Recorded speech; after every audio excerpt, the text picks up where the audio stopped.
오늘은 실족하지 않는 믿음이라는 제목으로 함께 시편 73편을 묵상하겠습니다. 먼저 1절과 2절을 읽겠습니다. 하나님이 참으로 이스라엘 중 마음이 정결한 자에게 선을 행하시나 나는 거의 넘어질 뻔하였고 나의 걸음이 미끄러질 뻔하였으니. 오늘 설교의 제목은 2절 말씀을 생각하며 정한 것인데요. 2절에서 시인이 거의 넘어질 뻔하였다라고 말합니다. 이 부분을 이전에 우리가 읽었던 개역 성경에서는 실족할 뻔하였다라고 번역하였습니다. 우리가 신앙생활을 하다가 신앙생활의 의미를 잃어버리고 그동안의 헌신과 봉사가 허무해져 버릴 때, 그래서 열심을 내어서 신앙생활하고자 하는 이 열정이 식어져 버린 상태에 있는 성도들을 지칭할 때 그 사람이 실족했다라는 표현을 간혹 사용하지요.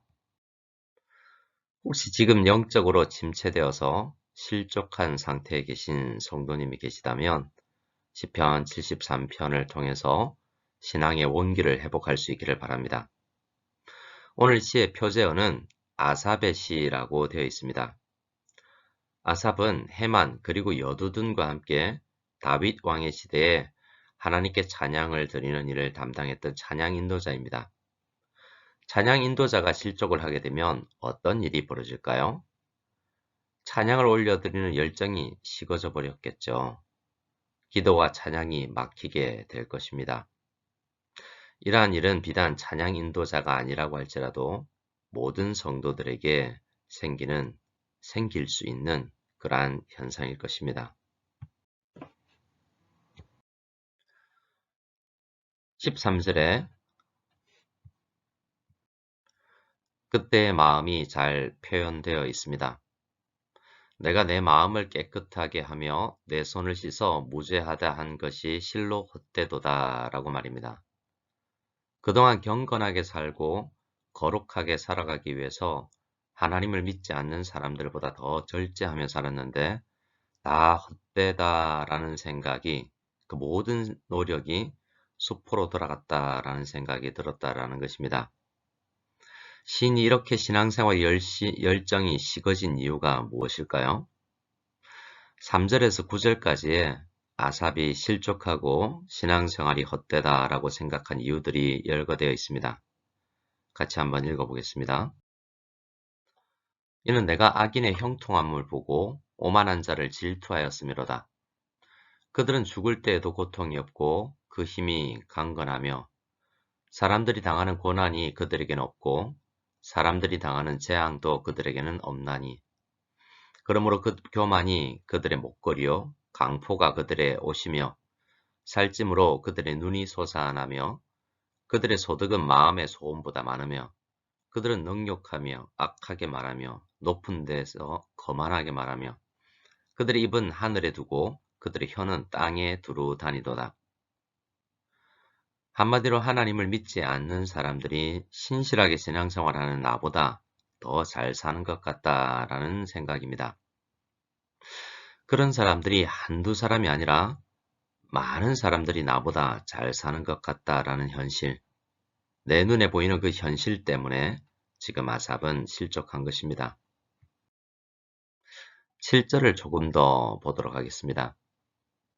그 악한 사람들은 일한 것보다 자기가 바라는 것보다 더 많은 소득이 있다라고 말합니다.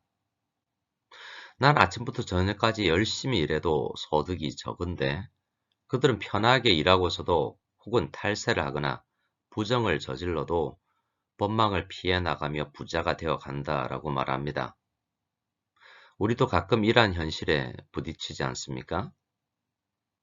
그러나 사실 아삽의 실족은 단지 하나님을 모르는 사람들이 나보다 더 건강하고 부유하다는 사실보다 그러한 사람들을 벌하지 않고 오히려 더 풍족하게 하시는 하나님의 섭리를 이해할 수 없기 때문입니다. 한마디로 아삽은 그런 하나님을 이해할 수 없고 하나님께 실망한 것이죠. 이해할 수 없는 방식으로 세상을 운영하시는 하나님의 그 불합리함 때문에 지금 아삽은 실족한 상태인 것입니다. 10절에서 12절은 하나님을 모르는 사람들의 현실과 함께 그들의 말과 태도를 설명합니다. 같이 읽어보겠습니다. 그러므로 그의 백성이 이리로 돌아와서 잔에 가득한 물을 다 마시며 말하기를 하나님이 어찌 알랴 지존자에게 지식이 있으랴 하는도다. 볼지어다 이들은 악인들이라도 항상 평안하고 재물은 더욱 불어나도다. 자기 마음의 소원보다 더 많은 수익을 누리고 몸도 건강하고 하는 일마다 잘 되니 그들은 점점 교만해진 것입니다. 그리고 하나님을 믿는 성도인 아삽을 보고 열심히 신앙생활하는 그 열심과 비례하지 않는 팍팍한 삶을 살아가는 아삽을 비꼬기라도 하듯이 아삽이 믿는 하나님을 욕합니다. 하나님이 너의 형편을 알기나 할까? 네가 믿는 그 지존자, 즉 가장 높은 분이라는 그분이 지식이 있기나 하니? 아니, 존재하시기는 하는 걸까? 이렇게 말입니다. 얼마나 얄미웠겠습니까? 13절에서 15절도 읽어보겠습니다. 내가 내 마음을 깨끗하게 하며 내 손을 씻어 무죄하다 한 것이 실로 헛되도다. 나는 종일 재난을 당하며 아침마다 징벌을 받았도다.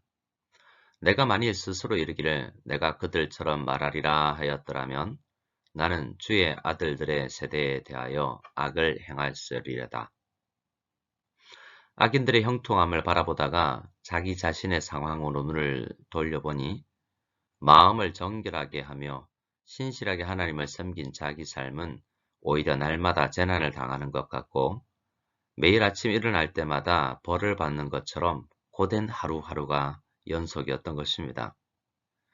그래서 차라리 나도 하나님을 모르는 저 악인들처럼 살아가는 게 더 낫지 않을까 하는 생각이 들기도 했다라는 것이죠. 16절과 17절도 읽겠습니다. 내가 어쩌면 이를 알까 하여 생각한즉 그것이 내게 심한 고통이 되었더니 하나님의 성소에 들어갈 때에야 그들의 종말을 내가 깨달았나이다. 오늘 성경 본문은 16절까지이지만 17절까지도 읽었습니다. 시인은 악인이 형통하고 의인이 불행한 이 현실을 생각하면 할수록 마음에 심한 고통이 느껴졌습니다. 이러한 현실이 그동안 배운 하나님의 말씀과 일치하지 않는다는 생각 때문이었을 것입니다. 그런데 17절에서 갑자기 깨달음이 주어졌다라고 말합니다. 하나님의 성소에 들어갈 때 악한 사람들의 종말을 생각하고 하나님의 섭리에 대해서 깨달음이 왔다라고 말입니다. 아삽은 정확하게 성소에 들어갈 때 무슨 일이 있었는지 밝히고 있지는 않습니다. 하지만 생각해보면 몇 가지 유추해 볼 수 있겠죠. 우선 아삽은 그냥 이 성소에 들어가지 않았습니다. 성소에 들어가기 전에 내가 어쩌면 이 현실을 바로 파악할 수 있을까라고 깊이 생각하고 그렇게 생각한 후에 이 성소로 들어갔습니다. 아삽의 이 생각은 문제를 해결하기 위해 이성을 사용하여 깊이 고민했었다라는 말이 아닙니다.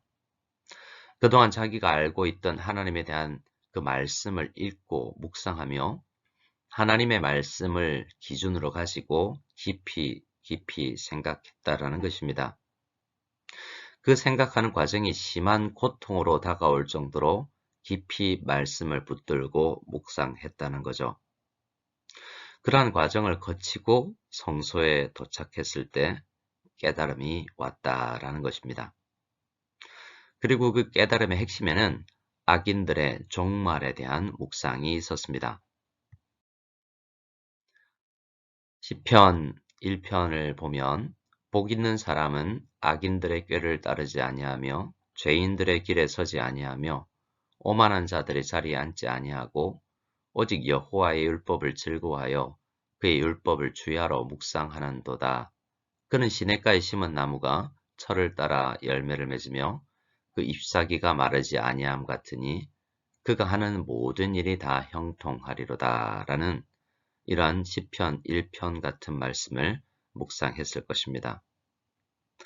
복 있는 사람은 죄인들이나 오만한 자들의 삶을 부러워하지 않고 오직 어떤 상황 속에도 여호와의 율법을 묵상하는 사람이라고 한 그 말씀이 믿어졌던 것입니다. 악인들의 현주소가 아니라 하나님의 약속이 더 현실감 있게 다가오게 되는 것입니다. 시편 1편의 이 3절의 말씀처럼 진짜 행복한 사람은 아무리 척박한 환경이라고 해도 하나님께서 공급하시는 은혜로 인하여 마르지 않는 잎사귀를 가진 나무처럼 형통하다라는 약속이 믿어진 것입니다. 그리고 악인들의 잠시의 풍성함을 누리는 것 같이 보이는 이 현상, 결국에는 망할 수밖에 없다라는 그 말씀의 약속으로 그것을 해석하여 믿었던 것입니다. 성도 여러분, 혹시 실족할 위기에 처해 있으십니까? 어떤 상황 가운데 계시든 하나님의 말씀을 깊이 묵상하실 수 있길 바랍니다. 그리고 실족의 위기에 처해 있지 않다고 하더라도 실족의 위기를 경험하고 있는 성도들이 생각난다면 그러한 분들을 말씀으로 위로해서 실족할 만한 현실 속에서도 그 현실 너머에 계시는 하나님의 섭리를 믿고 회복할 수 있도록 위해서 기도하고 이끌어주는 우리 모두가 되기를 원합니다. 주기도문 함심으로 새벽 기도를 마치겠습니다. 하늘에 계신 우리 아버지여, 이름이 거룩히 여김을 받으시오며 나라가 임하시오며 뜻이 하늘에서 이루어진 것 같이 땅에서도 이루어지이다. 오늘 우리에게 일용할 양식을 주시옵고 우리가 우리에게 죄 지은 자를 사하여 준 것 같이 우리 죄를 사하여 주시옵고 우리를 시험에 들게 하지 마시옵고 다만 악에서 구하시옵소서. 나라와 권세와 영광이 아버지께 영원히 싸움나이다. 아멘.